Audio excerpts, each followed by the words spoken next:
I want to welcome you to this lecture series. I'm Jamie Panetta. I'm a member of the San Diego Independent Scholars Organization. So I want to welcome those here and those on Zoom. If you're not a member of SDIS, the San Diego Independent Scholars, if you could sign in, give us your contact information, you'll get some information about what we do and who we are. Now, before I introduce the speaker, let me say a couple of things. So this talk is being recorded, and so everyone on Zoom is muted. When we go into the Q&A, you'll have to unmute yourself. Okay. After the talk, the lecture will be posted on our YouTube channel, which is SD San Diego, sdscholars.org. So you'll have access to that after the talk.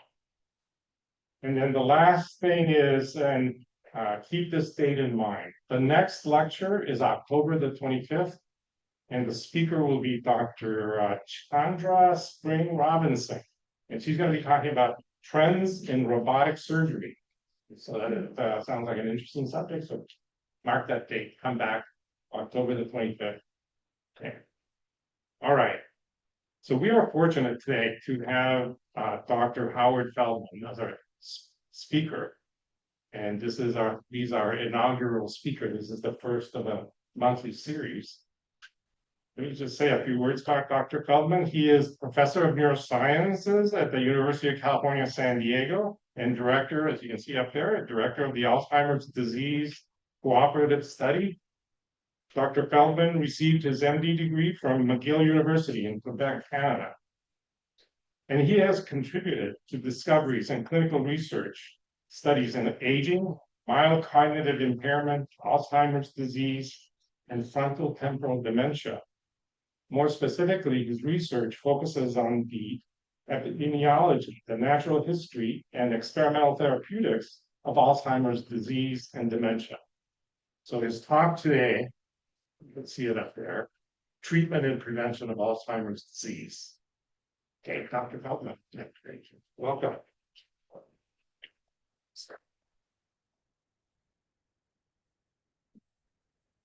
Good afternoon, everyone. Thank you for the kind invitation. Barbara Eckler is a neighbor of ours. Looked across the street, said, yes, we need him to come to the talk. Here I am. What you can see here is quite important. It's a little hidden, but it's not just treatment and prevention of Alzheimer's, but more importantly, I've been working in this field for upwards of 3 decades. Year after year after year, talks about research have brought hope on the horizon. And what's different about the current talk and today is that we actually have approved treatments that may modify the disease. And this has really been a breathtaking, transformational progress that's been made. Its impact is still not fully understood, so it's going to take some time for us to learn what these amyloid-lowering treatments, and we'll talk about that today, represent to people with the disease and to those who may be at risk. So lots of exciting updates to provide to you. And before we leave home, when we're UCSD faculty, we must provide our disclosures so that fair balance is given and you can understand who's influenced, who may be we are working with. So in the distant past, I worked with 2 manufacturers of the current monoclonal antibodies for amyloid. Both of these were relatively distant. I still have a day job, so I haven't secured my future on the back of that. In the work that we do, we work with all kinds of innovative new ideas for treatment. Barbara. Could you speak up just a little bit? Yes, I can. Thank you. If you get the okay and the X, I think those on your computer, those 2 symbols will come off the sides. You see what I did? Are you seeing the Right up there. Sorry. So like that. if you do it here. I don't see. No, it's on both sides. It should be sharing the screen. Oh, okay.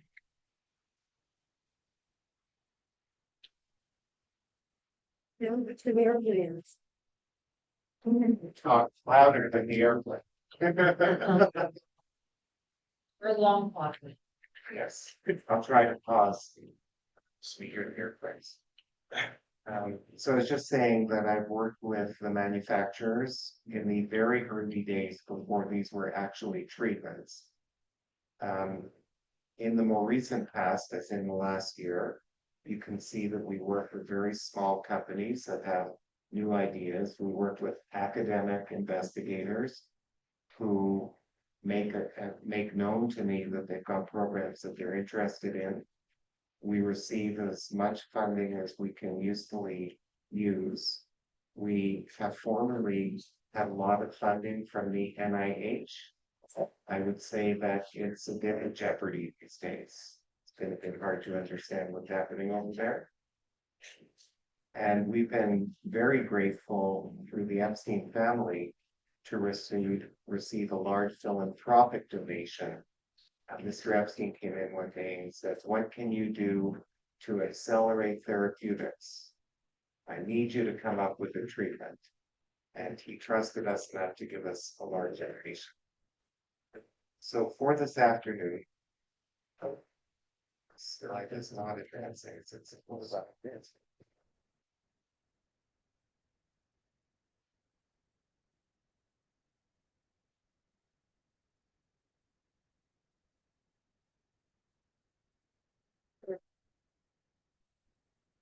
So there are four things that I'm going to cover in this afternoon's talk.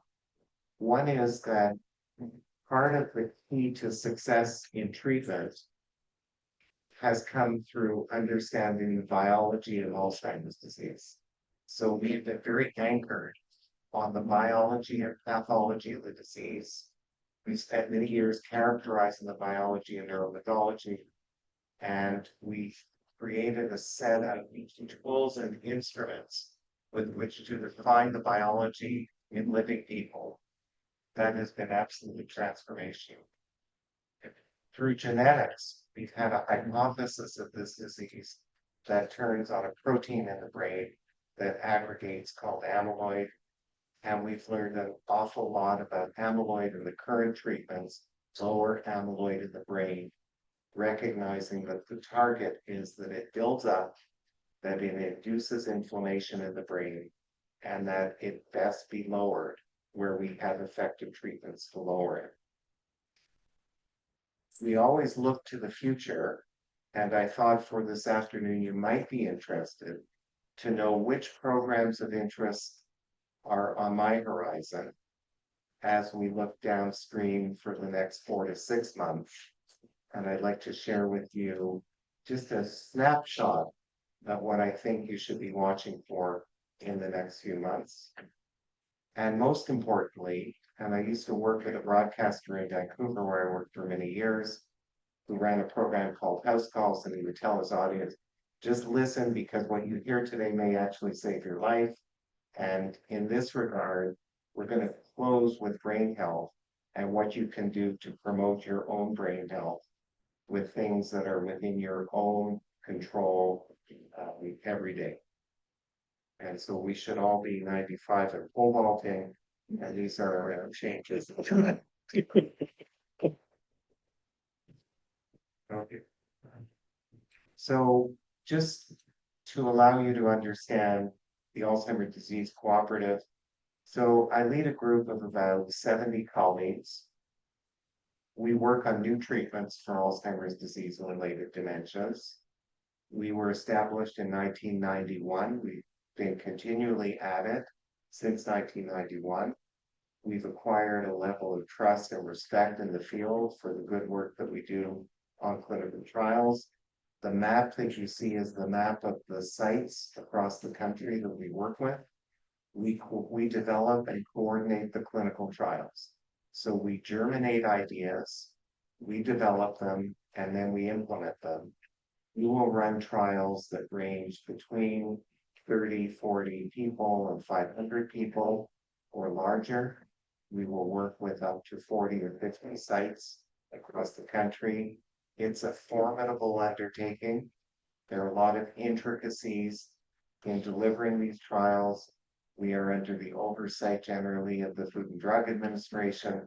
So we get plenty of supervision also from the NIH, who keeps a very close watch of the things that we're doing. And so we work within that context.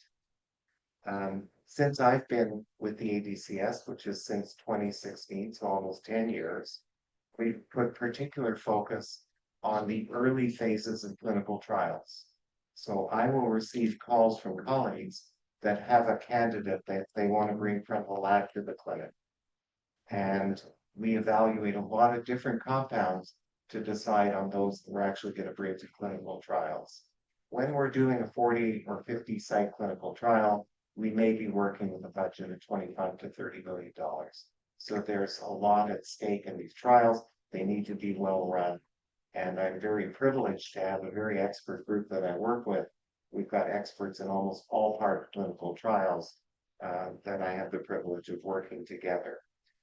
Being a study cooperative in a university, the great thing and the reason I do what I do is because we can serve in the public interest. We can take all those things that nobody will take because there's no money to be made in them, and we can dig in and do trials on them and try and show that things work or don't work. So that's a unique privilege for us, but it also creates dependency because we often have sponsors who have no money and we don't have much money, so we have to scramble and try and figure out where we're going to get funding from. But we can safely say that our targets and projects might otherwise never get done.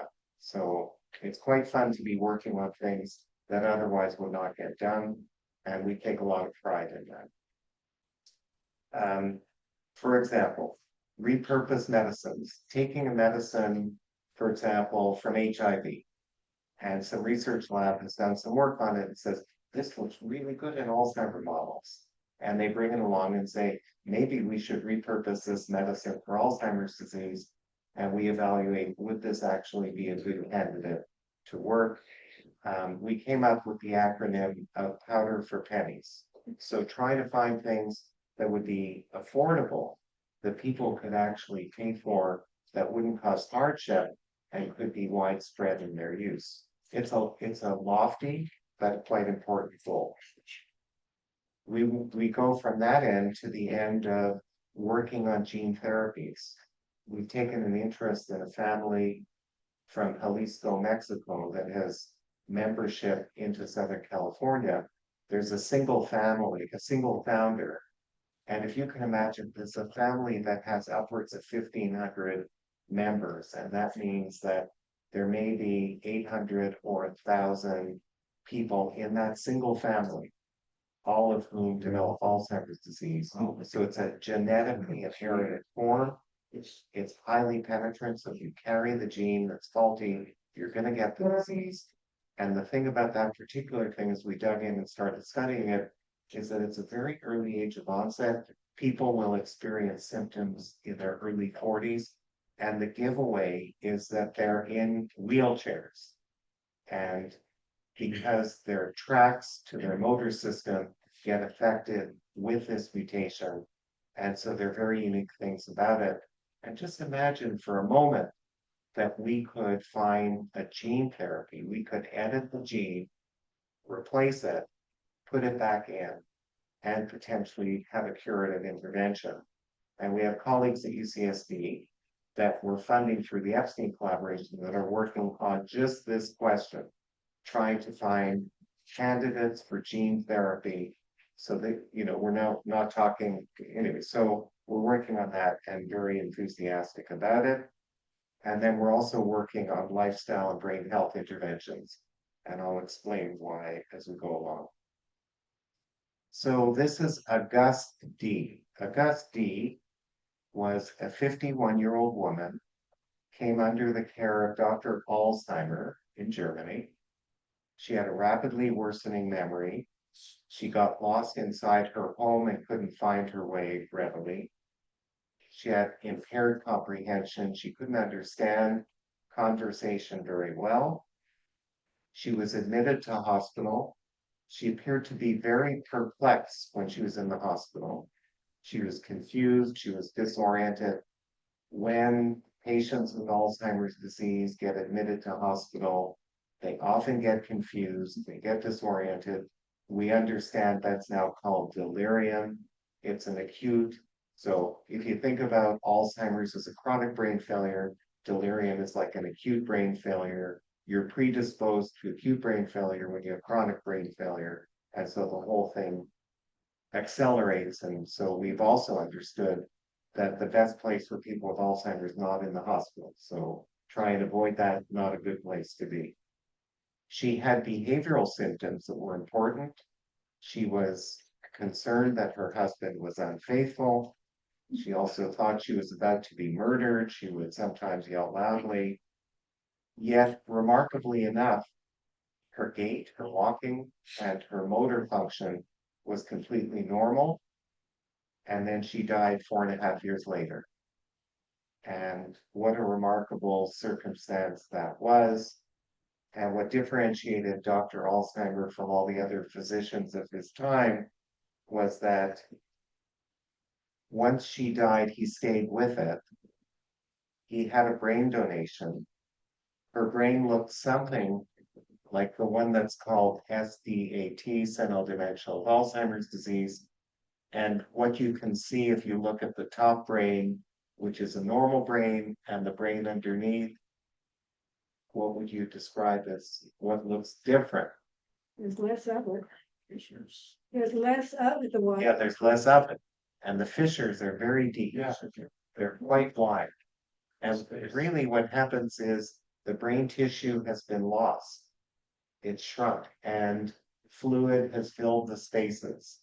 And we can see that in any kind of imaging test that we do.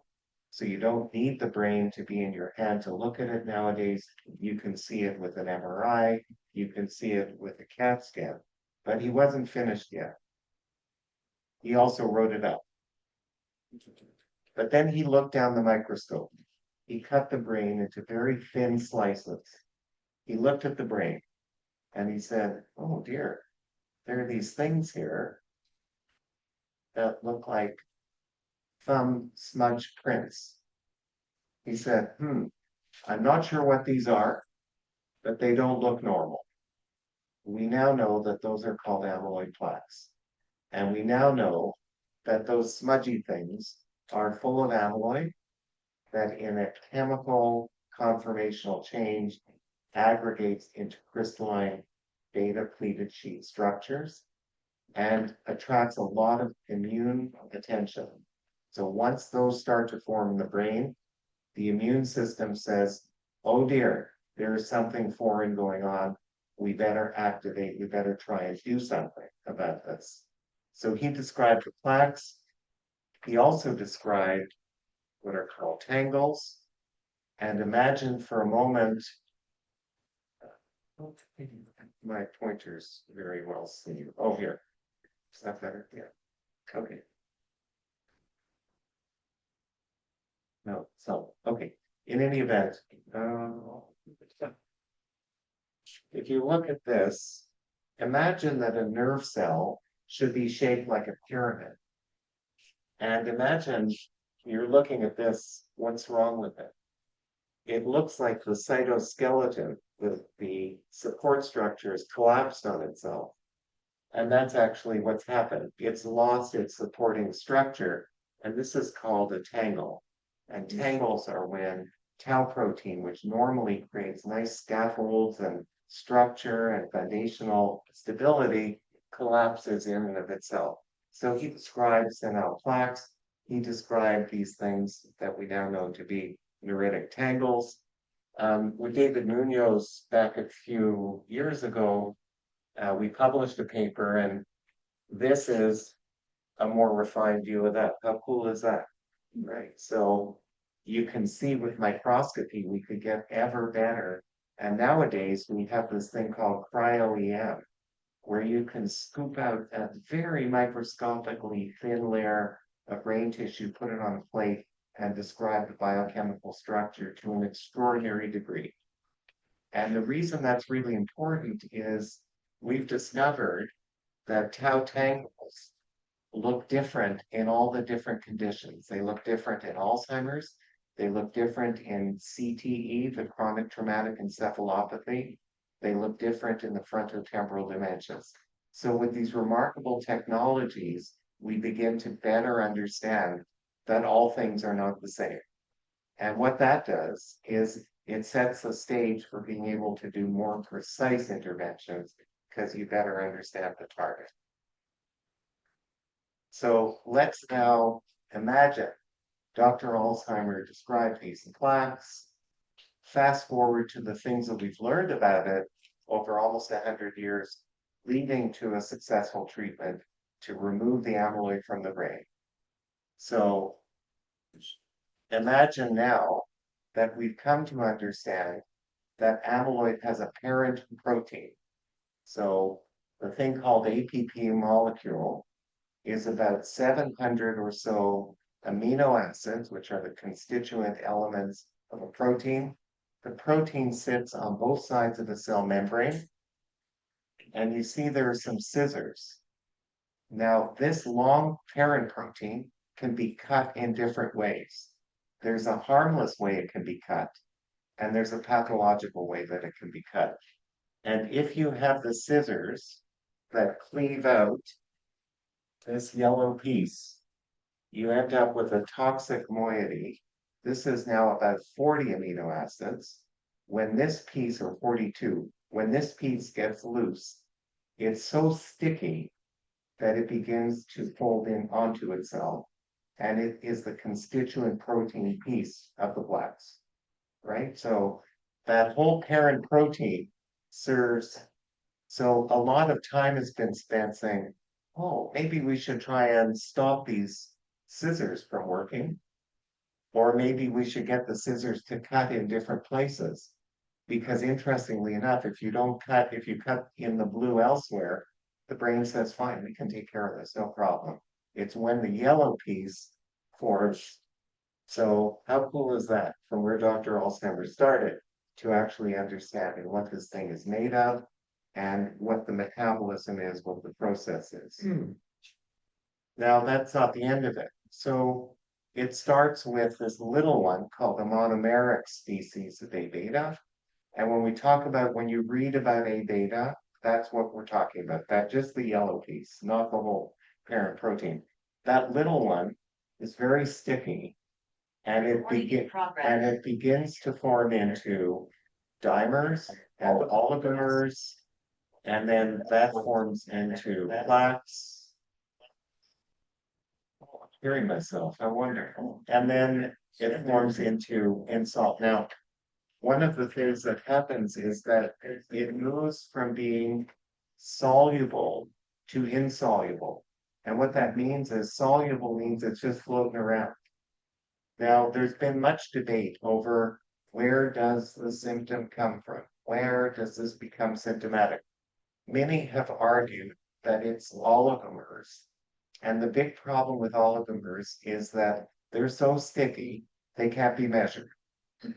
And they're always adding just a few more. So it's very hard to get them stable enough to measure them. These guys are much easier to measure. And we've had great success measuring this piece. But some people say that you're on the wrong piece. You need to get the oligomers because these are the active ones. These are the tombstones, right? And so some have argued if you clear the tombstones, you may not be clearing much that actually matters. You really want to get at the oligomers.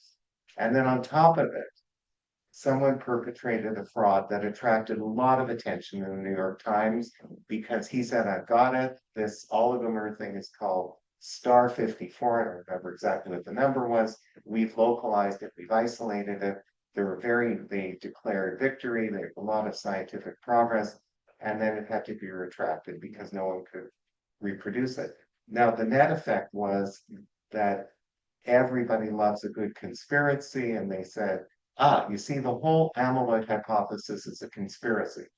It's all a conspiracy because of that one report about this thing. But really, it's 4 decades of work that has really very well articulated the pathogenesis of how amyloid becomes toxic. And look at the tools that we have now. So starting on the left, that was the microscope.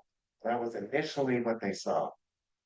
Starting one over is to understand that those plaques were not innocent little bystanders, but rather, you see all the purple stain? That's all immunologically active response to that presence of that amyloid. The brain does not like having that amyloid around. And then amyloid PET. Imagine this. Some clever person said, we can take a radioisotope and we can label it, we can attach it to aggregated amyloid. And guess what? The red in the scan represents aggregated amyloid. So now we don't need the brain under a microscope to look for amyloid plaques. We look here, and the correspondence between the PET scan and what's in the brain is almost 99%. They're so closely related. And what a triumph to be able to not need an autopsy to actually see amyloid brain. And then for a long time, we had to look in the spinal fluid because it seemed pretty obvious that if you're looking for an abnormal protein in the brain, you should look in the spinal fluid. But then a remarkable thing happened. In the last 2 years or 5 years, there's been development of very sensitive blood measures of amyloid. So much so that in May of this year, the FDA approved the first plasma test for amyloid called LumaPulse G. And this is sort of a landmark breakthrough. It corresponds very, very well to an amyloid PET. So if you have a high amount of amyloid in your blood, the odds are highly likely that you have a high amount of amyloid in the brain. But the caveat is amyloid alone is a pathology. It's not the expression of a disease. And as I'm going to show you, amyloid can be present in the brain in many people who never develop disease. And there's a runway of time that it builds up over the brain. And it needs some knock-on effects. It needs some immunology. It needs some tau pathology. It needs a broth to kind of get going. And we're still trying to sort out what it means if you have amyloid positivity. So we can talk about that a little bit more. On the tau side, there's been equally good progress made. So we look at the tau tangles where the cytoskeleton of nerve cells has been lost. And that's what it represents. The NFT is neurofibrillary tangles. And what happens is the tau protein, which normally has a beautiful and ties molecule to molecule, starts to become undone. And the tubules that are the infrastructure of tau begin to break down, and they form oligomers. Interestingly, that the same idea that the chemical conformation moves from small to medium aggregates to larger aggregates, and then eventually into these stable aggregates. Now, equally great progress on tau and tangles. So there's some other representations of the tangles. And we also developed an isotope that could tag to tau tangles. And we learned that tau tangles form first in the temporal lobe, and then they spread out of the temporal lobe, and then they get into the rest of the brain. So we can map the progress. We can measure tau in the spinal fluid. And again, remarkably enough, we now are able to measure tau both in its soluble and insoluble form in plasma. So what a great set of tools to have. And just think about the difference in a clinical trial when you have all these tools that you can use compared to 20 years ago when we were doing trials. We had none of them. 20, 25 years ago, we were doing trials with clinical endpoints and no understanding of the biology. We're just waving our hands at the biology. So very cool. Now, genetics matter, and I like to say, choose your parents well. And genetic risk factors turn out to be very important. They're central to the pathology of the disease. We've come to understand that both parts of the immune system, the so-called innate immune system, which is the way that the body generally responds to invaders and pathologies, and adaptive immunity, the kind of immunity that gets stimulated when we use vaccines. So adaptive, those mechanisms involve all the dedicated inflammatory cells. So the brain in its own army has microglia and astrocytes and complement. These are all the machinery of the immune system that gets called into play when you get plaques and tangles forming. So a very, very important part. And a lot of this discovery was started at UBC when I was there with a colleague, Pat McGear, who used to breathlessly run to my office and our lab, and he'd say, Howard, you've got to look at this immune response. And he was on to it for many years before it became a popular idea. Now, the idea that this is central comes out of genes that put you at risk. So look at these genes: complement receptor, CD33, MS4A, and particularly the thing called TREM2. So these are a whole bunch of genetically determined immune responses, right? And so by studying genetics of this disease, we discovered that these genes, small variations, would put people at increased risk. So it began to tell us the immune system is really important and is part of what we need to be looking at. And as you'll see, the amyloid lowering therapy targets amyloid, and it also triggers the immune system to come and pick up the tagged amyloid, right? So we've mobilized that idea. And this is kind of what it looks like. So in the center, and this is for me and Mackenzie, my colleague at UBC, in the center here, you see a plaque. And if you look carefully, there's this ring of purple cells around it. Those are all microglial cells, as if the amyloid has signaled, we need some action here, get here. And it turns out through another colleague's work at Yale that when you send the army and you wall this off, you turn a plaque into an inert substance, right? So the goal is to either remove or wall off. And, you know, even without knowing much about this, you can look at it and say, this looks angry, right? Like this does not look good. And this is the activation of a whole bunch of histocompatibility expressed and activated microglia. So the case is that inflammation counts. Are those slices from the brain? Yes, they are. Looked at under a microscope. Yeah. Now, this is a little bit abstract, and I debated whether to leave it in or take it out, but I thought I could walk you through, and it makes a point, which is we study genetics, and in particular, we study a lot about affected families because we think that there's a lot to be learned from genetics of risk. Now, these are special families like the one I told you about in Jalisco that have a faulty gene, which is mutated, where 95 to 100% of those carrying the gene with the mutation will express the disease.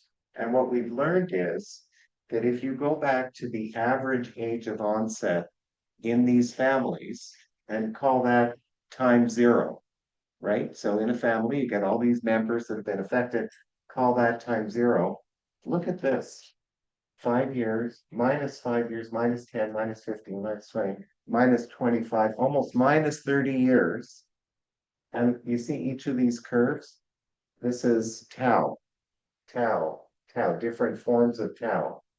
This is tau, these are neurophil. Like all this activity is bubbling up even 8 years before the first symptom of the disease. You've got all this pathology bubbling up.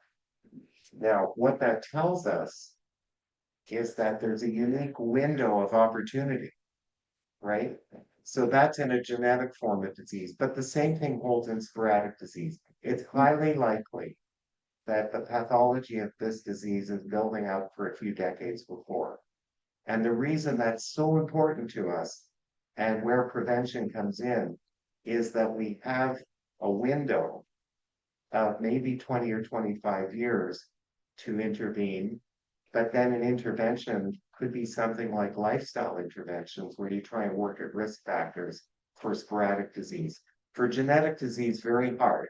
It's hard to think that if you exercise a lot, you're going to get rid of that gene because it's going to be so penetrant. But for sporadic disease, it could be a different story, as I'll explain to you. So that's the point about that one. The other thing is that the aging brain tends to be very hospitable. So it can receive amyloid and tau pathology, and it reacts to it, but it receives it. But it also receives all kinds of other things that happen across the lifespan.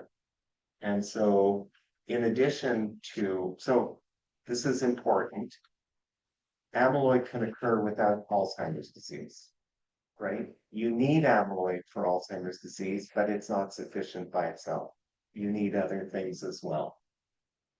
Tau and tangles exist in the disease, but they're not sufficient either. They need to spread a bit in the brain.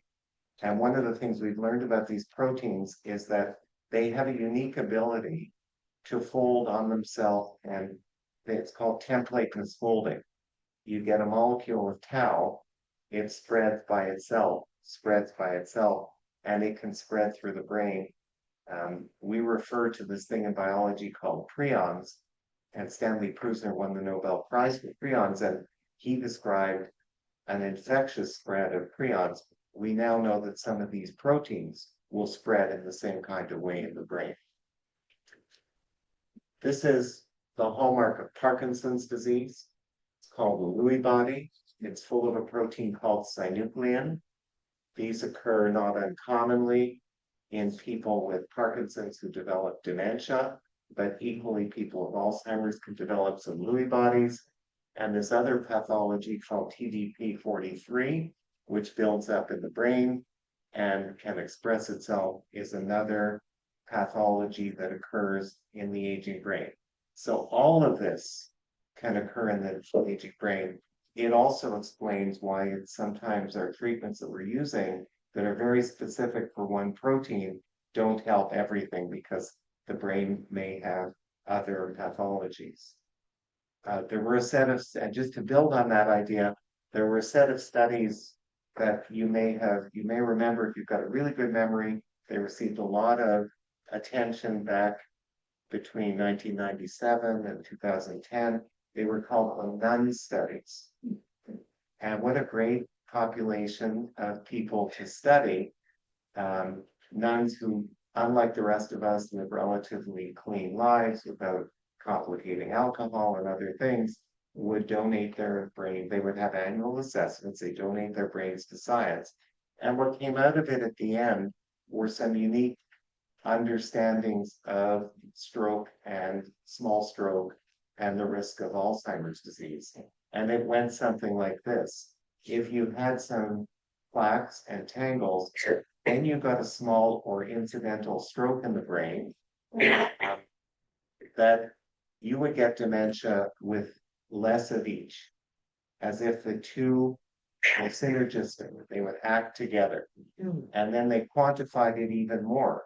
And they said that if you have small strokes or scarce strokes, it would increase your risk of expressing dementia by 20 times.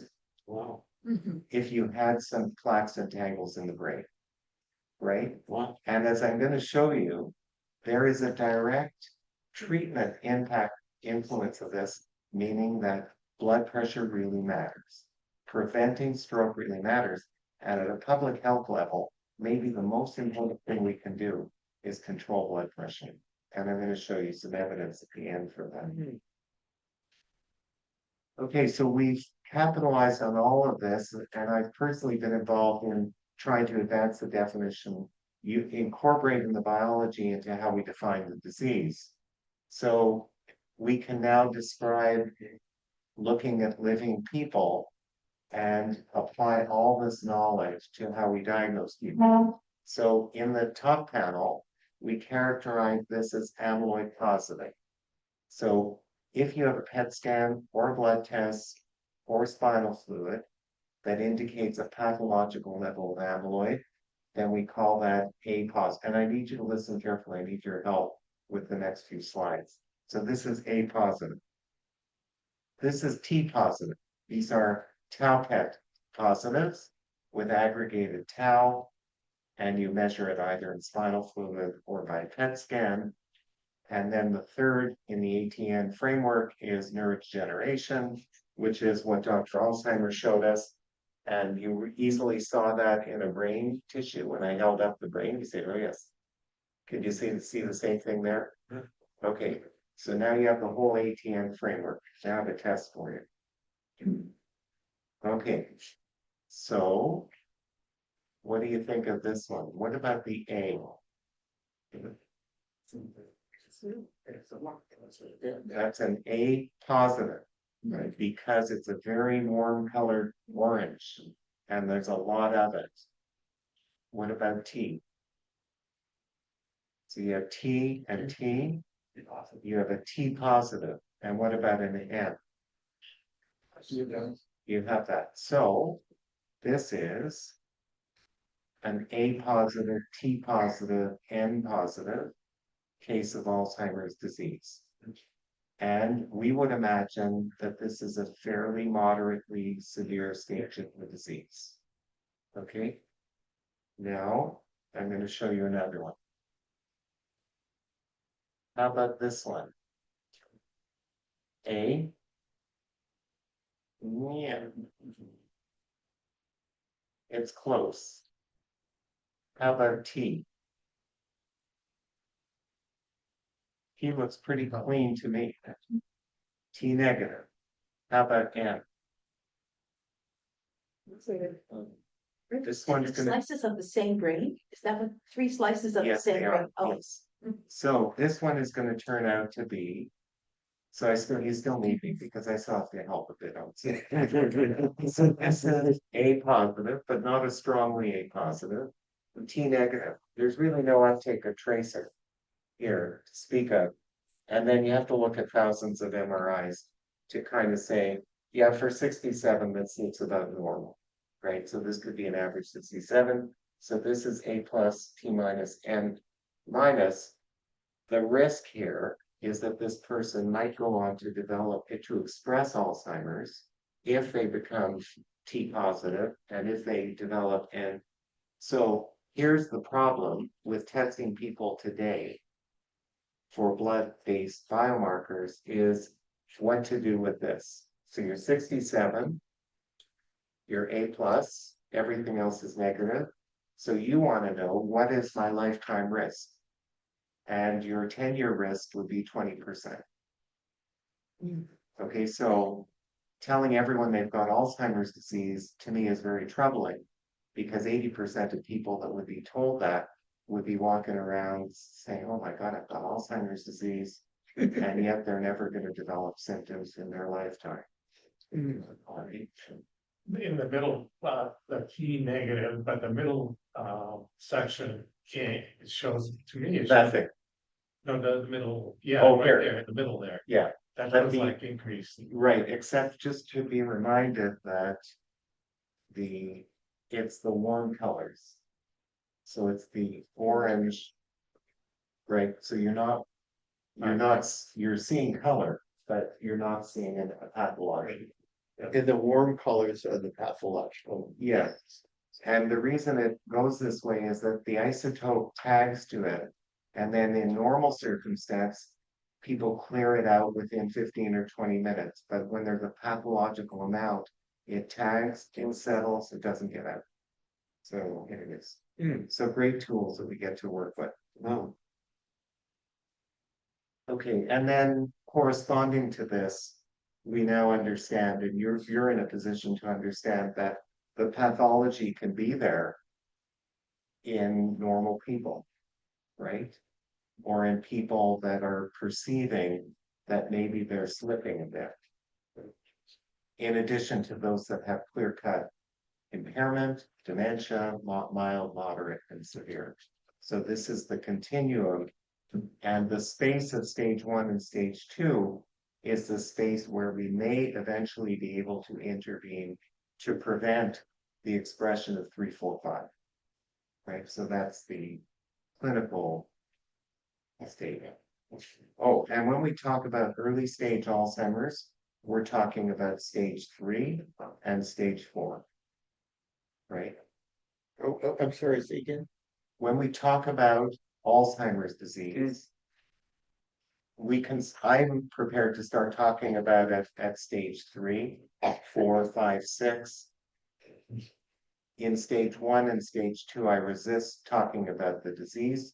I prefer to talk about the presence of amyloid as a risk marker. It tells us you're at risk, but it doesn't tell us you're definitely going to get the disease. Now that's a very hot topic. This past week I have a paper in Nature Aging, which is a comment piece where we argue that amyloid alone in a stage 1 is not the disease. It's simply a marker of risk, the same way that the genetics are a marker of risk, the same way that anything else is a marker of risk. It's not an expression yet of the disease.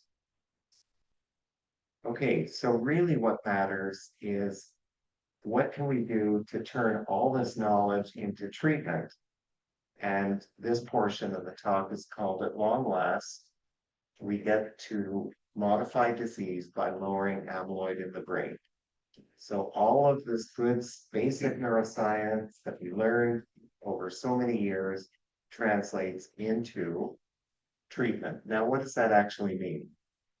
So the black line is what we would like to do. We'd like to be able to arrest the disease. The pale blue line is slowing down and altering the disease so that it progresses at a slower pace. So imagine what's inherent here is that if it could be slowed, then maybe you could die of something else. You don't have to have the worst stages of Alzheimer's. I'm just saying what you said, which is that you outlasted. The red is what we've had up until now, which were symptomatic treatments, which might in some people give you a bit of a bump up, but then people end up going back to the trajectory that they would have been on. And then we know all too well what the disease looks like when it's not treated. As it goes step by step, it gets worse by worse. Now, on the symptomatic side, we've had 2 medicines called cholinesterase inhibitors and amantine. Those treatments didn't take us that long.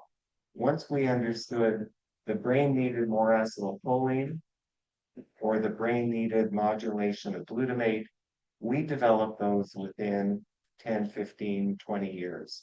The amyloid hypothesis started in the mid-1980s, and we got all the way out to 2023 before the first amyloid lowering treatment. And along the way, boy, oh boy, was there discussion and controversy and books written about conspiracies, about whether this was a hoax, whether this is a real thing. And I can tell you that we spent a lot of time on amyloid lowering treatments.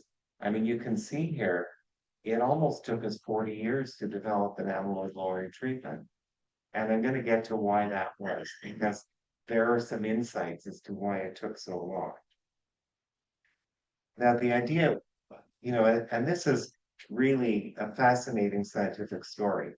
So we knew that in genetically determined Alzheimer's disease, there are mutations, but they only account for 0.3% of the whole disease. Okay, so you could get a mutation. Remember that long squiggly protein, the APP? If that's mutated, you get the disease. Or the presenilin 1, presenilin 2. Those are the ones that the scissors that cut. If you get those mutations, you get the disease 95 to 100%, but it's only 0.3% of the time. So the scientific question is, how much time do you spend on this?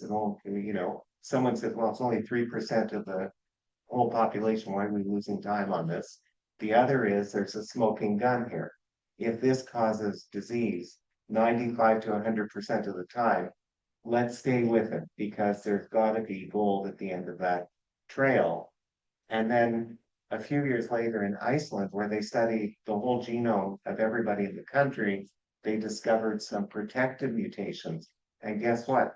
The protective mutations were all in the same place, right near the APP gene and right near the beta secretase gene, right near the scissor sites were mutations that actually would prevent the disease. So if you didn't like the risk side, maybe you like the protective side. So either way, it looked like there's something here. There's a smoking gun here. And then there's Down syndrome. So in Down syndrome, there's an extra copy of the APP gene, one copy too many. And people with Down syndrome start to develop amyloidopathy, so amyloid building up in the brain at age 40. By age 70, 95% of people with Down syndrome have expressed Alzheimer's disease. And then there's this fascinating case of that they found in Irvine. A 72-year-old came to brain autopsy. He looked like he had Down syndrome, but one of the copies of APP was inactivated by nature. So instead of having 3 copies, he had only 2 copies, and he did not have the pathology of the disease. So it told us that the 3rd copy of that gene triggered the disease. And so, I don't know, you be the judge. And then you need to have amyloidopathy in the brain to have Alzheimer's disease. So is there going to be a reward? And if so, people chase this. And 40 years later, we finally have the answer. So someone got a really great idea. They said, why don't we create a mouse model and put the mutation of the gene into a mouse model? So we get a mouse that looks like this. And what do you think about this mouse? Looks like anything that's not- It's got a lot of plaques, yeah, an awful lot of plaque. And what do you think about this one? It's better. It's better. What they did was they took A beta, they put it with an adjuvant, they injected the mice, and it cleared up all the amyloid. So they said, wow, if we can remove the amyloid, that'll be really great. And then here's what the untreated human person, and this is the first trial of this. I thought this was so brilliant. I thought, oh, they're going to win the Nobel Prize for sure, because it cleared it out. But this is a scale that we use to test memory. It has 30 points on it. This person was completely free of amyloid, but their mini mental was 0 of 30. They had no cognitive function left. So despite having removed all of this amyloid, great. Scratching head, what had that? Scratch head, what happened? Right. And then that turned out that the A beta was gone, but the tangles did not move. And there was a lot of pathology left. And not only that, but you can again appreciate just artistic impression. This does not look happy. All of these are inflammatory cells. This is blood and bleeding. This is called the meningoencephalitis, the vasculitis that was related to this treatment. And so it didn't look like this was going to be the right road to get us to amyloid lowering. But it looked really interesting. So there's a lot of head scratching, a lot of what went wrong. And then eventually someone came up with a different idea. They said, why don't we use passive immunotherapy? Let's not rev up the immune system. Let's just give an antibody against amyloid. Let's just infuse an antibody against amyloid. And one of the first ones was called bapineuzumab. And it looked like it could, I'll show you the PET scan in a moment, but it didn't work clinically. And one of the things that happened was that when these monoclonal antibodies were used, they caused a lot of brain swelling. And we were very hesitant to push the dose because of the brain swelling. Nobody wants to look at an MRI of a brain that's swollen after you've given them a therapy. It's swollen, there's blood in it, it just does not look good. So that, you see the PET scan here, so what happened here? Right, so they're Pretty good. Yeah. Yeah, it looked like it got rid of it. But. What about this? And what about this? What about this? So. Take what you know. What do you think of this? So there are a lot of sulci here. Where are the sulci here? Gone. Because the whole brain is swollen. And some of this is swelling and bleeding. And so if you push the dose with these monoclonals, you could get this. And everyone's was, because of the experience with the other one, everyone said, oh, we better back off. So they sort of stayed with very low doses, and the very low doses didn't work. So they went to the drawing board, and we spent a generation of time trying different medicines. So nah, like this is probably a $50 billion slide. All the different ways that we tried to study reducing amyloid by stopping the scissors, by clearing it once it deposited, by clearing it, and so on. And then eventually, in the early 2020s, we succeeded. Finally, aducanumab, lecanemab, donanemab, monoclonal antibodies that tag to amyloid, and they tag to aggregated amyloid, and they trigger microglia to come and eat the amyloid. And if you look under the microscope, it's just, it's thrilling, because you see the microglia and you stain them and they've got amyloid inside, and you realize that this is really science in action. You actually have used this to get rid of the amyloid. And it doesn't cause the side effects of vasculitis. No, well, we're gonna come to that. Because it's better, but not perfect, unfortunately. So this is lecanemab, currently licensed by FDA, currently available for people diagnosed with early stage Alzheimer's. What I showed you is 3 and 4.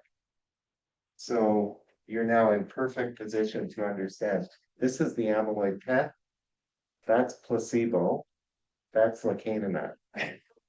That's reduced. Scale is 100. Imagine these as a reduction of 50, 40, 30. What do you think? It's pretty impressive, right? And now we're not debating. Like, even by 3 months, you're getting a very good reduction. And these are the clinical measures. Now, I showed you that curve of what happens if you modify the disease. Lecanemab, placebo, 25, 27. So on average, you're getting 25 to 30%. So now there's been a huge public debate. Some argue and say, no, not big enough. 25 to 30%, not big enough, not worth it.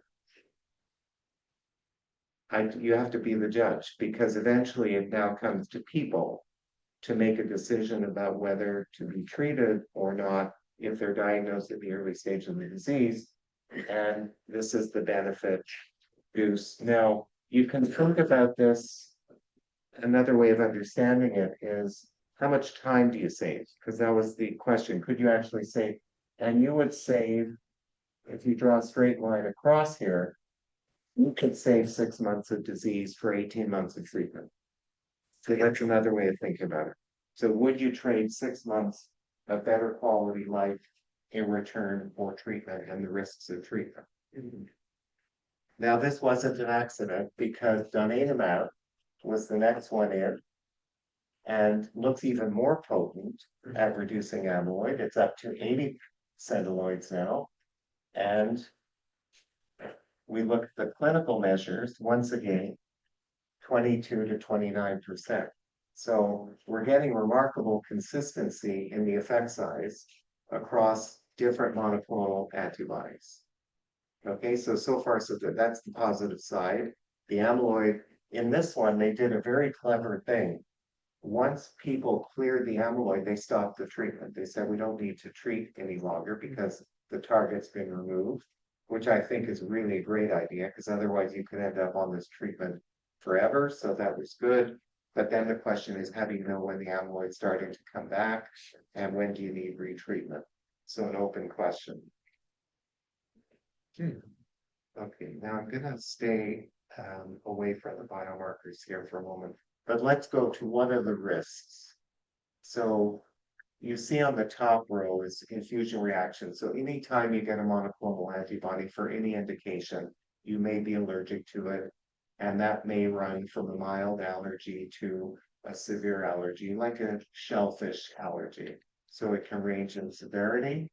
These are typically mild, but the ones of interest are these things called ARIA. So this black is blood.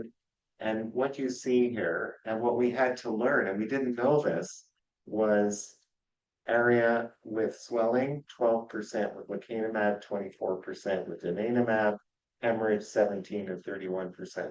So those numbers looked reasonable, they look almost balancing the benefit with the risk. But if you look more carefully, it turned out that of the 12% with ARIA edema, only 2.8% were symptomatic. So remarkably enough, the other 10% would come in for their scans. How are you feeling? I feel fine. Go to the scanner, have a swollen brain. Are you really feeling fine? Yeah, I'm feeling fine. So only 20% of the people with the visualization of it develop symptoms, and the same thing here. Now, these numbers have improved. They did a further study with donanemab. I thought this was also very clever. They said, why don't we give a different, why don't we alter the infusion formula? So instead of giving it equal at time 1, 2, 3, 4, 5, let's give less at the beginning and let's gradually build up, but we'll give the same cumulative dose. And that cut these numbers by half. So, but this is the beauty of learning, is that once you establish, you get a benchmark, you can always, it's so much easier to improve on something once you find something that works than it is to find something that works. So we're not out of the woods. And that complicates the discussion. We also know that if you have a genetic risk factor, or you've got a lot of blood vessel disease, that, or if you're on blood thinners, or that you're going to be at an increased risk of these swelling complications. So we can almost predict in some instances, for example, if you have 2 copies of the ApoE4 gene, you're not permitted, according to licensing in some countries, to receive this treatment because the risk is just too high. So we're learning, and we'll learn more about that. The licensing for lecanemab is very specific. And so I get asked questions like, my loved one is in moderate stage dementia, can they be treated with a monoclonal? And the answer is, we don't know, because the research has been done on mild cognitive impairment and mild stage of disease. And until someone does a study, then it won't be licensed. And because of the side effects, we really do need to know that there's a benefit that accrues with the treatment. You can't just walk into the risk with no benefit, and we need to know that. So that's the labeled indication. There's a lot of MRIs that get done.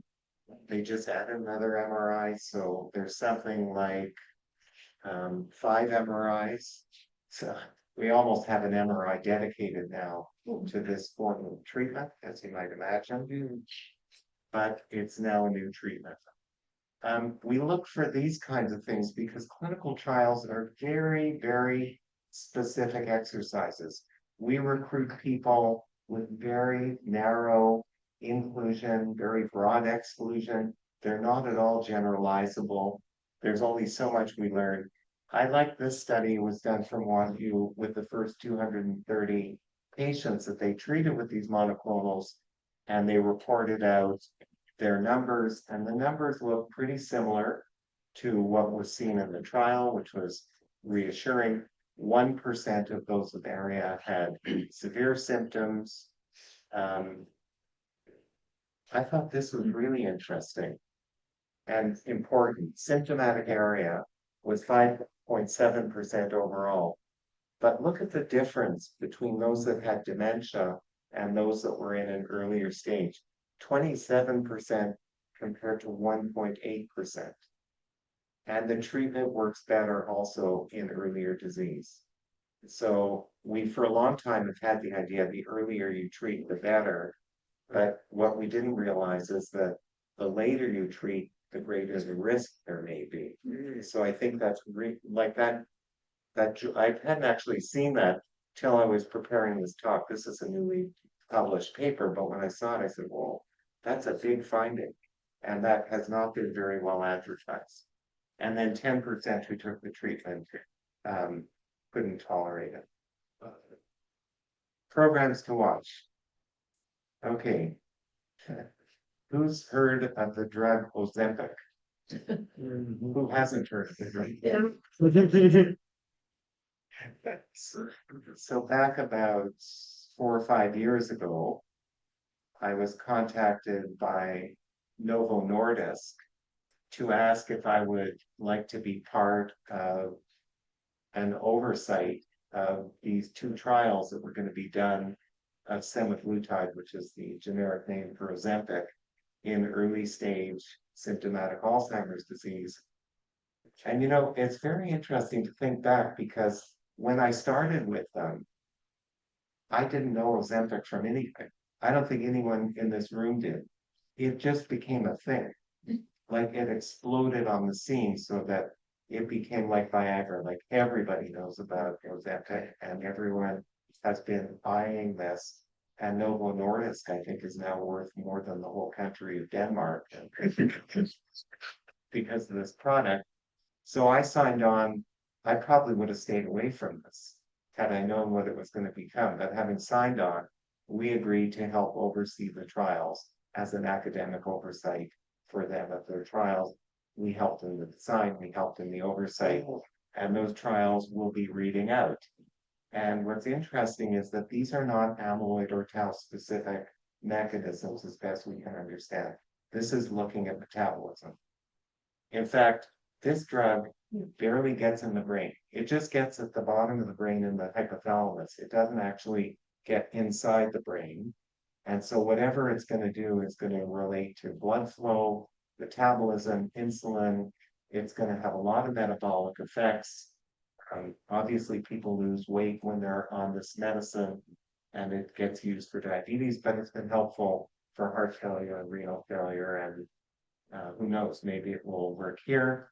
It may stabilize the blood-brain barrier. It may modulate the neuroinflammation. It may decrease synaptic loss, and it acts outside the brain. And those trials are going to be reading out very soon. So we will soon. So this is one to watch. Really? So you'll get to see what happens with this. And there was a recent study that said that it actually acts on certain brain cells, other than those that have hypothalamus, yes. Yeah, but there are other cells that it did. Yeah, but it generally is not highly penetrant to the brain. So if it acts in the brain, it's in a limited way, but it's got a lot of mechanistic reasons why it might help. Then Jan asked me Jan lives on our street, and periodically she'll lob a question my way, and she'll lob this question about lithium, and should everybody be taking lithium? So where was the big noise about lithium? So scientists in Boston published this in Nature, pretty good journal, and they found that here are cognitively normal people, here are those with MCI, here are those with Alzheimer's disease. This is lithium measured in the cortex when you grind up the brain and you look at the amount of lithium. And they argued that these levels are different, lower in Alzheimer's, lower in MCI. When I look at this, I see a lot of overlap, but nevertheless, on average, that was true. And this was looking at a different level of cortex. And the idea here is that inside a plaque, it attracts a lot of lithium.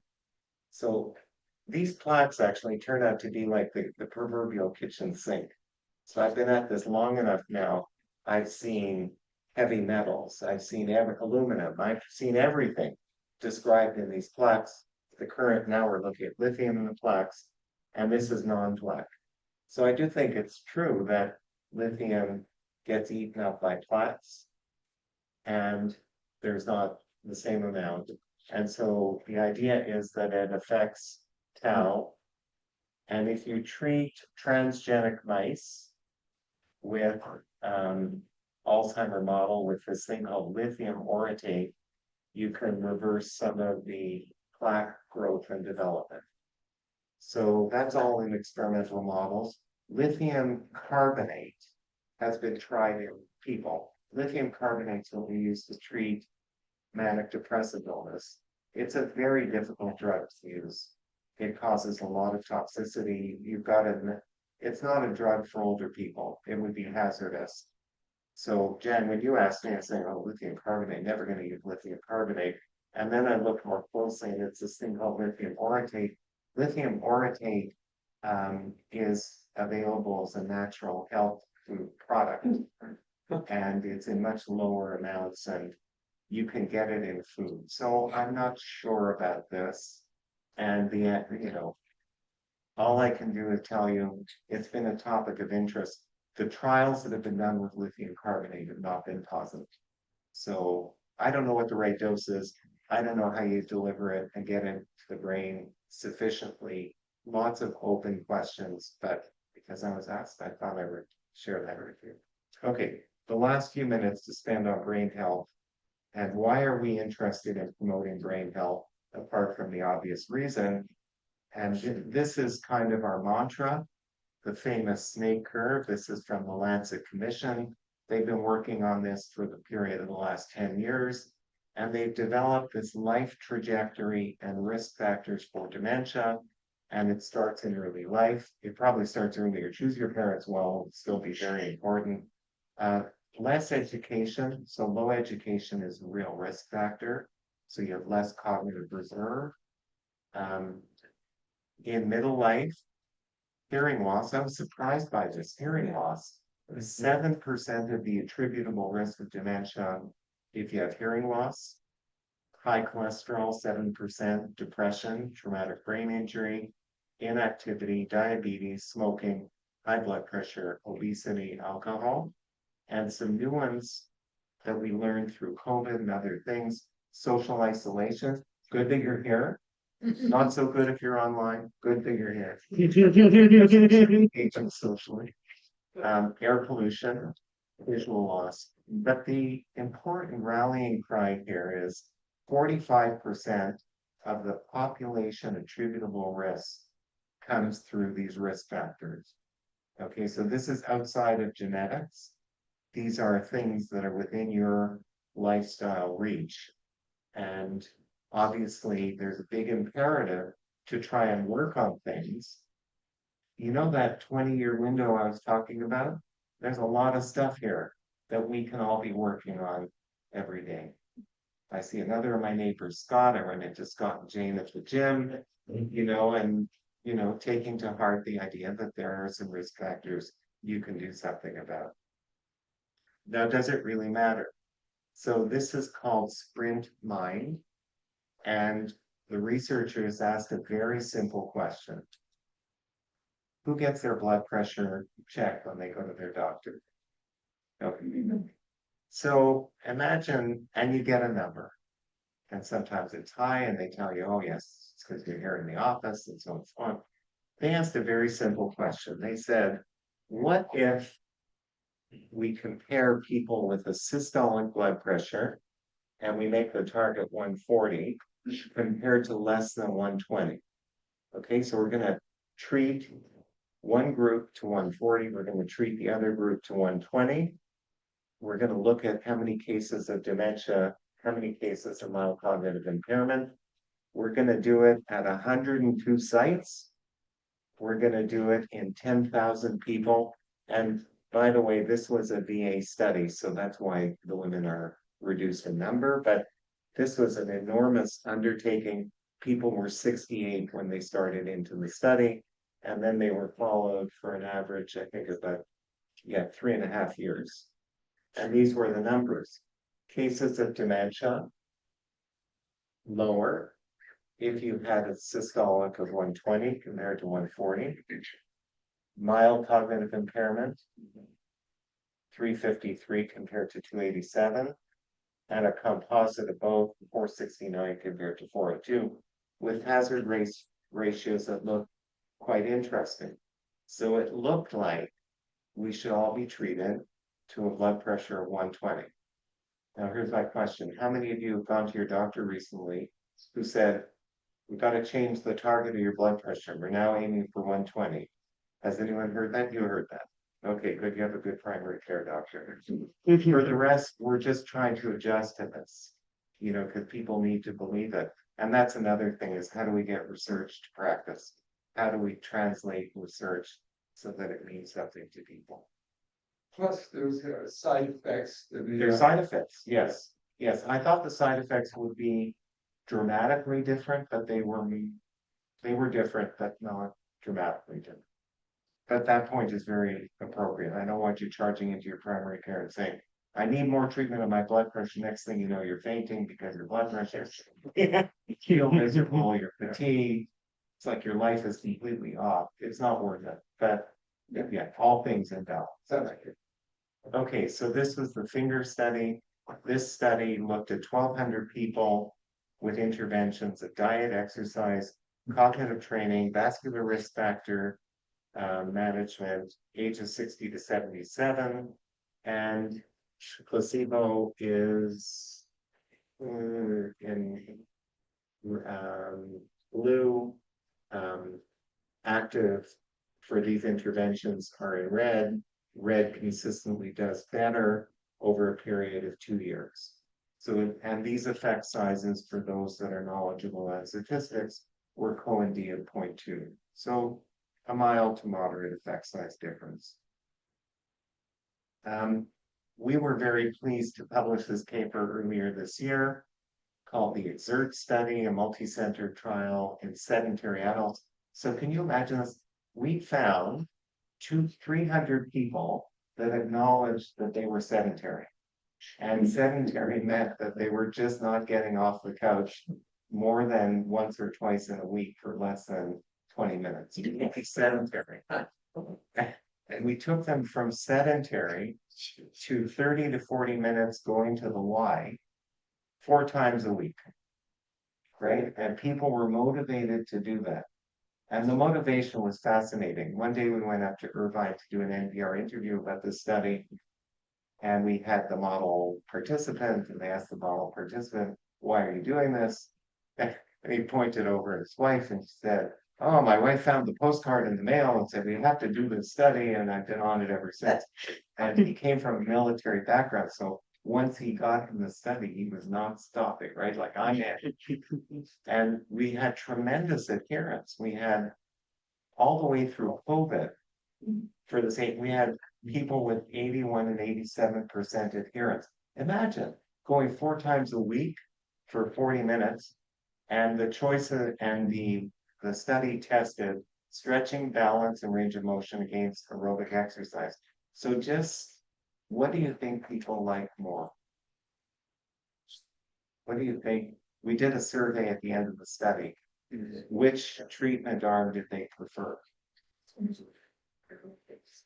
Stretching and balance one. Yeah. Stretching, people like stretching and balance better. I guess it was more Zen-like, but both groups got a personalized personal trainer with it. And I thought that was the secret sauce, right? Like, who wouldn't want to go 4 times a week? You get a personal trainer, help motivate you, help keep you active, and so on. So you can see some of the results. There was no difference between the 2 groups.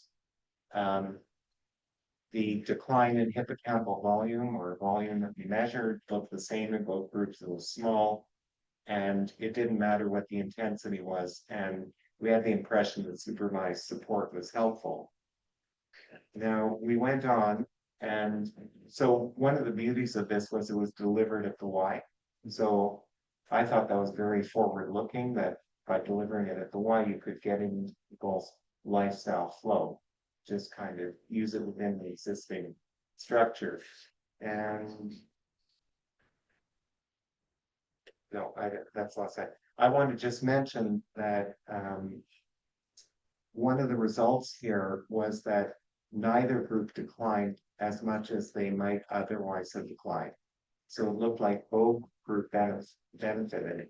I don't have the slide in here, but and it's not a perfect comparison, but we went to other databases that have people, we matched them up, and it looked like they declined less. So it looked like whether you were doing stretching, balance, range of motion, or you were doing aerobic training, the results were still positive and still very helpful.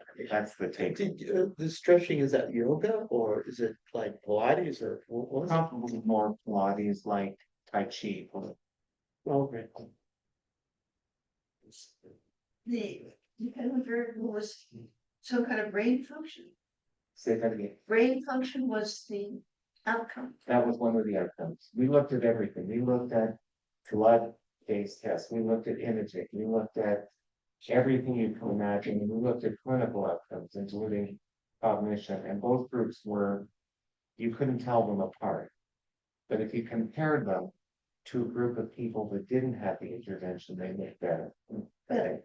I mean, I'm very sedentary, so I want results that show that that's good. But better is not significantly different. It was significantly different, but it was not a fair, in my view, it was a limited comparison. So imagine you run a study, you have these two groups in it. And then when it's over, you go to a study that was done in a different time, in a different place, with different people. And you say, if those people had been in our study, and if we matched them up, so they looked like the people in our study, what would have happened to them after 1 year? And if you do that, the people in our study look better than the people in that study. But I would say that, anyways, I don't know exactly why they were different, and it's not good evidence. If we really wanted, it's hard to do lifestyle interventions because who wants to be in a control group? And what is a fair comparison? We use placebos when we're testing new medicines, but we can't use placebos in life. It's considered unethical to have people, yes, stand it up. You stand it up. We'll come back on each. Okay, now, the last piece is that we also thought, wouldn't it, and we're triggered to this by the pandemic.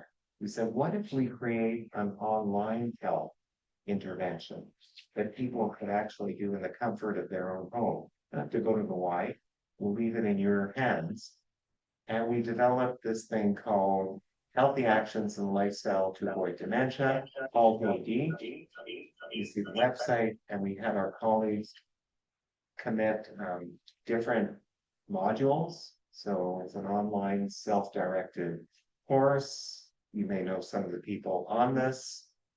And we did the same thing in Canada. We developed the Can Thumbs Up, part of the worldwide finger, and roughly the same kind of idea. Only on the Canadian side, we did this very cool thing.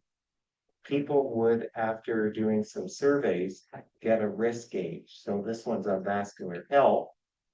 And you could see green, oh, you're good on green, but you might be red on this, or you might be yellow on this. And then these were a set of things we sent people with a box. You can't imagine this. I thought this would never work.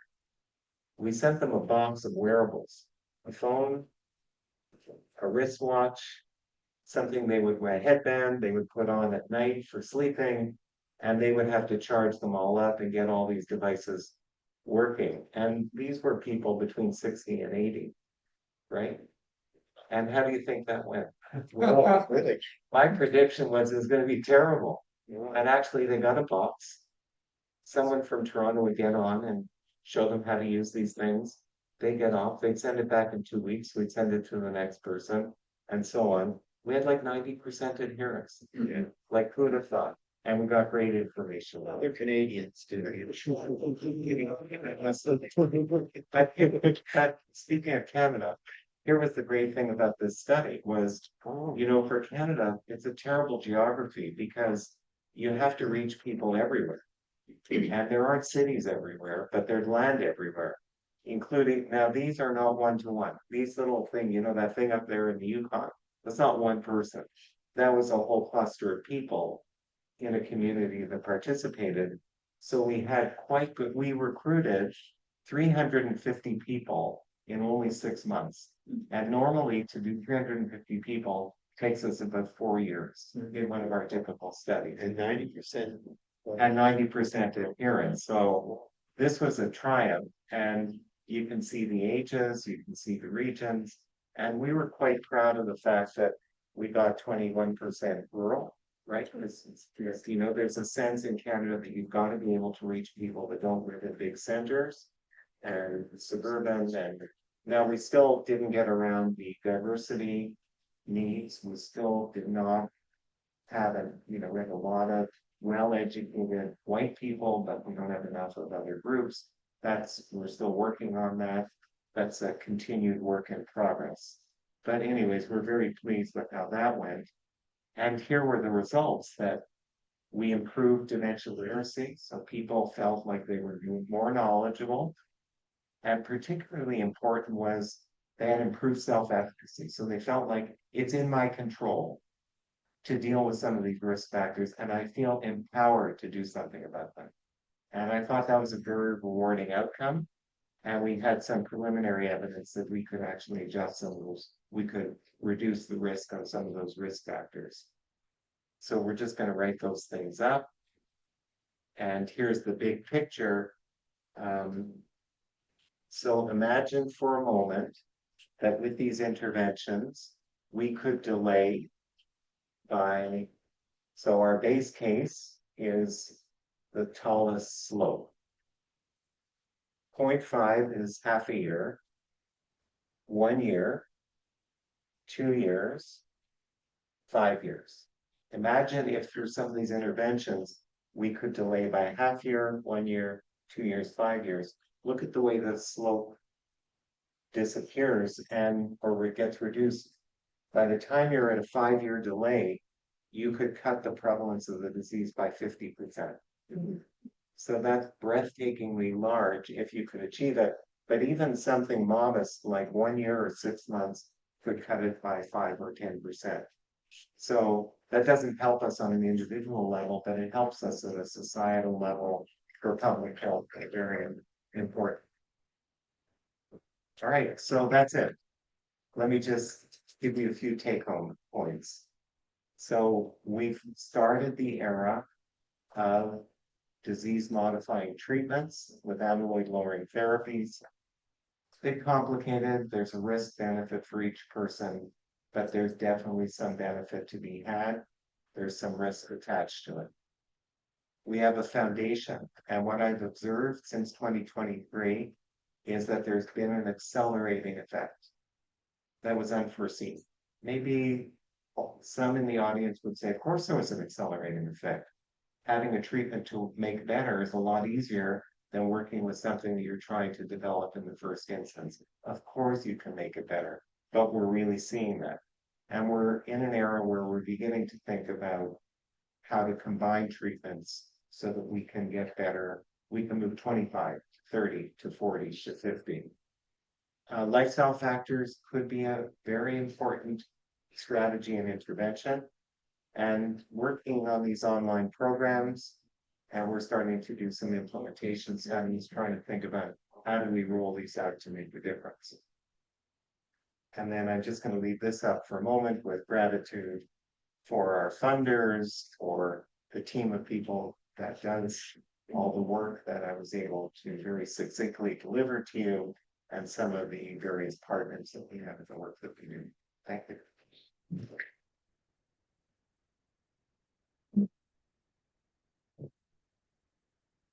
Regarding the positive effect of mental and physical activity in preventing onset of what we're talking about. The question is, do we know the mechanisms underlying the anatomical physical effects of mental and physical activity across the tau and plaque? Yeah. So we are, so for those that are online, the question is, what are the underlying mechanisms? One of the things about lifestyle is that they're not like pharmaceuticals where we can target a specific mechanism. Like we say, we're targeting amyloid. Our readout is going to be lowering amyloid. Here we're saying we want to try exercise. Now, exercise may improve cerebral blood flow. It may improve insulin resistance. It may improve the metabolism. It may improve your sleep at night. It may, like, there's so many things. And so it's not so easy to be able to identify a mechanism amongst mechanisms. What we will be able to do, I'm sure, is to ask important questions like, can we lower amyloid levels with exercise? Can we lower tau levels in those that have high levels? Can we improve PET scans? Can we improve metabolic proteomic arrays in people that exercise? So those will not give us a clear answer of mechanism, but they will tell us something about the biological effects. I think mechanisms are going to be very hard. And animal models, I don't think are going to help us very much. Keep in mind also, there's no money involved in the promotion of physical activity economically. So I'm thinking the funding, I'm thinking there's no incentive for funding as to what are the mechanisms for mental and physical activity. Right. Gain in pharmaceuticals, but not in telling people, go exercise, keep your mind active. I think that's a good point. That the question for those online is, there's no money to be made in recommending physical or mental activity. And not only that, I think there are some costs attached to it. So in other words, to deliver these in my view, to deliver these programs in the best possible way, I think people need coaching. I think they need support, though, and people cost money, and putting programs costs money. And you know, we're just about to send off a grant this week, trying to look at high touch versus low touch, right? So letting people navigate, like in the Canadian one, where they just went entirely on their own versus having a coaching session. And then if you believe the secret sauce is someone giving you encouragement and socially engaging, then those things cost also. So I think those are important elements. There was a big study this summer. It got a huge amount of attention. It was called the Pointer Study. It was all the news at the also this year. It showed that the two arms, high touch, low touch, had significant improvement across a range of outcomes. There was a significant difference between the two, but the difference was so small. It was a OMD effect of 0.02, which is almost, you need more than squinting to see it. And my takeaway was, low touch is as good as high touch. The researchers wanted to sell high touch, but I thought low touch worked. So I think we'll best to deliver. On the implementation side, one of the studies we're just working on now and getting close to complete is how to get people aware of Halt AD, right? So for those of you that use UCSD Health, and maybe it's not unique to UCSD Health, but you get these after visit summaries, right? And those go on like for pages and pages and pages.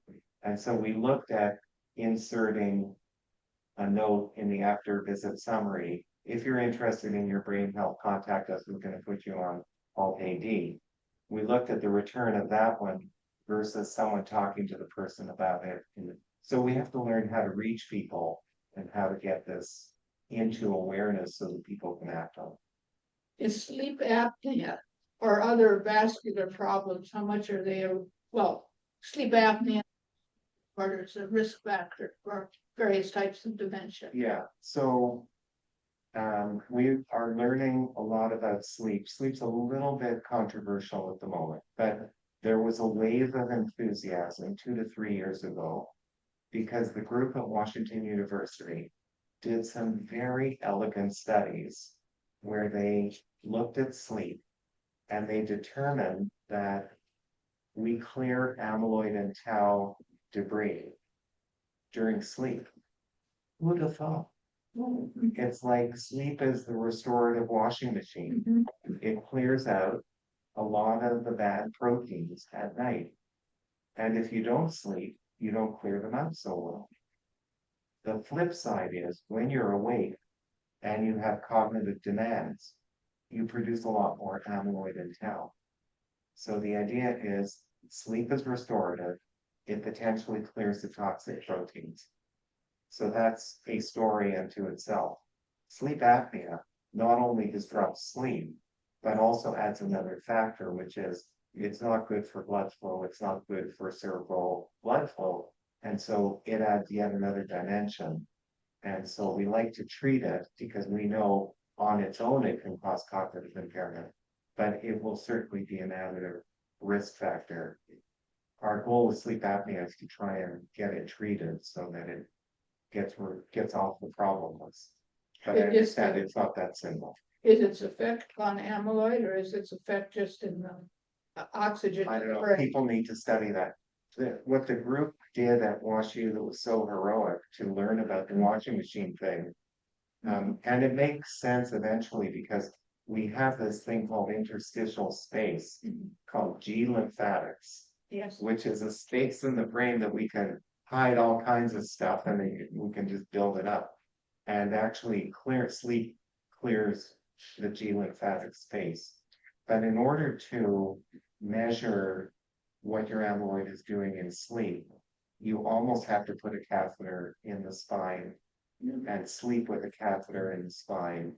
And it's not, we tried that, not much fun. Dr. Baker, we have a question online for somebody right now from Diana. Diana, you're unmuted. You are free to ask your question. Okay, I have been watching a lot of things about the carnivore diet because I've been having problems of myself. And in a month, I've lowered my blood pressure 10 points. I've lowered my blood sugar 10 points. And I've also lost 7 or 8 pounds, which I didn't expect. But I've also heard of people that have really improved their with Alzheimer's. And this man said, his mother had very bad Alzheimer's. And every time he said, he was taking care of her. And he said, I was doing all the cooking and the shopping. And every time I would leave to go shopping, she'd say, get me a steak. And so I decided for other reasons to put us both on carnivore. And pretty soon she's laughing at all my jokes again. And he takes her to the doctor. And the nurse says, what did you do to this woman? And he says, what do you mean? He says, well, she's changed so much.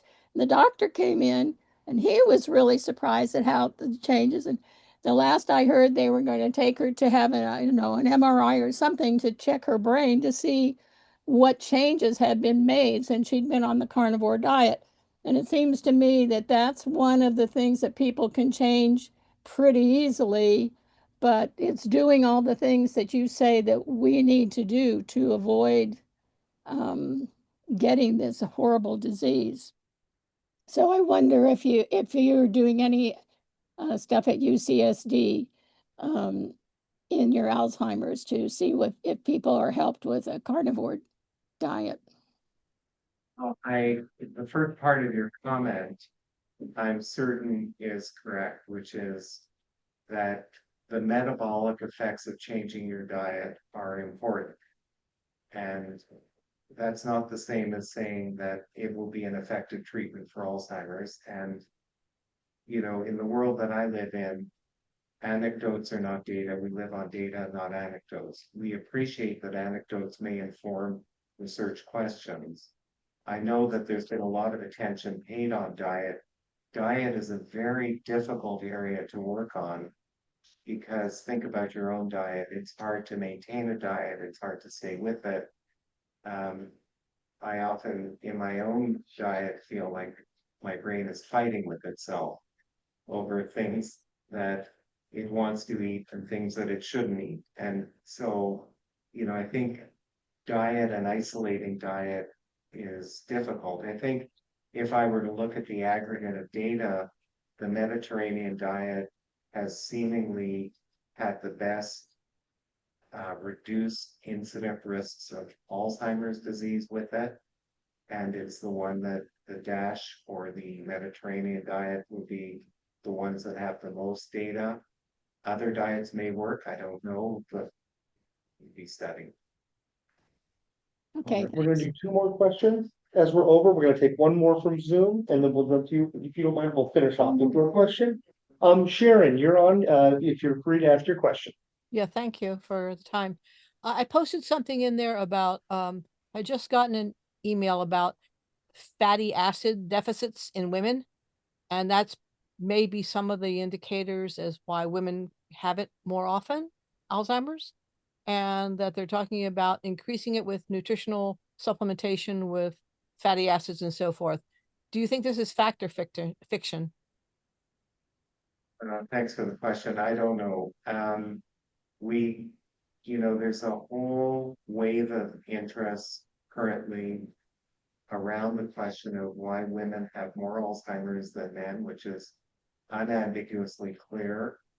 Brains are different, estrogen receptors, progesterone receptors, the whole landscape is different. The biology otherwise is not yet that clear. And I think there will be moves to try and better characterize and understand. I think the fatty acids and metabolome have been complicated. We've tried simple interventions like taking more omega-3 or more omega-6 or altering the balance of omega or looking at genotype and the type of fat that you take in or using medium chain triglycerides. None of it has hit a home run. And I'm not sure there will be a home run to hit, but it's early days. And what we do have that may end up becoming part of the next talk in a few years is that we're starting to look at oxidation of lipids and the lipidome. That may be something that I'm going to put up the next time I talk to you with, oh yes, we've learned about the immune inflammatory, we may be learning about the lipidome, but we know that oxidized lipids, of which fatty acids can get oxidized, can be associated with some perturbation metabolically. So I don't know the answer yet. Well, thank you for your feedback and your presentation. You're welcome. There may be no answer to this question. I'm just, I mean, just if there isn't, there isn't. But in the nun study, as I recall, they discovered that the nuns, when they were young, the ones who went on, and I might be wrong, but this is my memory of it, that the ones who went on to develop Alzheimer's, even when they were young, they looked at their journals and they had expressed themselves in simpler English, simpler grammatical and their vocabulary and so forth.